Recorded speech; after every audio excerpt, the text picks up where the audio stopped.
మనం దోసపిండి వేసినప్పుడు 2-3 రోజులు అయితే ఫ్రిడ్జ్లో పెట్టి వాడుకుంటూ ఉంటాం కదా, అది ఒక్కోసారి పులిసిపోతూ ఉంటుంది. అలా పులవకుండా ఉండాలంటే ఇలా తమలపాకు గన ఒకటి పైన వేసేసాము అంటే అది తొందరగా పులవకుండా ఉంటుంది. మెయిన్ మనకు అవసరమైనప్పుడు పక్కన వేరే గిన్నెలో తీసుకొని వాడుకుంటూ ఉంటే అయితే పిండి ఎక్కువ రోజులు స్టాక్ ఉంటుంది. అలా కాకుండా మొత్తం పిండిలో నీళ్ళు అది కలిపేశారంటే త్వరగా పాడవుతుంది. ఈ వీడియో నచ్చితే ప్లీజ్. ఇదైతే చాలా పాతకాలం నాటి టిప్పు, అందరికీ బాగా యూజ్ అవుతుంది. కొబ్బరి చిప్పలు పడేస్తున్నారు, ఇక నుంచి అయితే అలా పడేయకండి, ఇలా అయితే చేసుకోండి, ఖచ్చితంగా యూజ్ అవుతుంది. మా అమ్మమ్మ అయితే అప్పుడు పొయ్యిలో కాల్చి ఆ బొగ్గు నవ్వులి పళ్ళు తోమేదనమాట. ఇప్పుడు మనం అలా చేయలేం కాబట్టి ముందుగా కొబ్బరి చిప్పని ఇలా కాల్చేసుకోవాలి. బాగా కాలిపోయిన తర్వాత ఆ బొగ్గులు వస్తాయి కదా, ఆ బొగ్గులు తీసుకొని ఆరిన దాకా పక్కన పెట్టేసి, ఆరిన తర్వాత అయితే దాంట్లో కొంచెం పసుపు ఉప్పు అనేది కలిపేసుకొని మిక్సీకి వేసేసి, ఇప్పుడు రోట్లో దంచుకుంటే ఇంకా బెటరు, రోడ్లు లేని వాళ్ళు అయితే ఇట్లా మిక్సీకి వేసేసేయండి.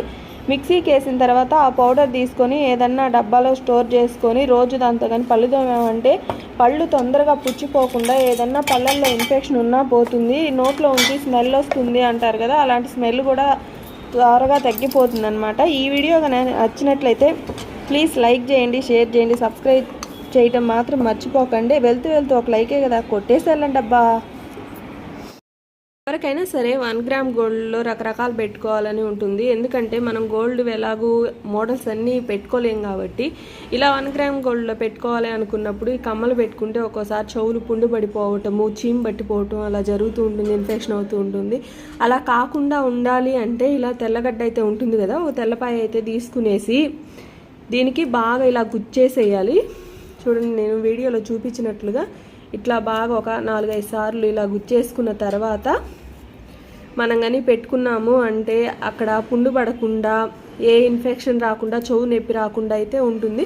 ఒకసారి అయితే ఇలా ట్రై చేసి చూడండి, ఖచ్చితంగా యూజ్ అవుతుంది. ఈ వీడియో కానీ నచ్చినట్లయితే ప్లీజ్ వెళ్తూ ఒక లైక్ కొట్టేసేయండి. నచ్చితే నా ఛానల్ని అయితే సబ్స్క్రైబ్ చేసుకోవడం మర్చిపోకండి.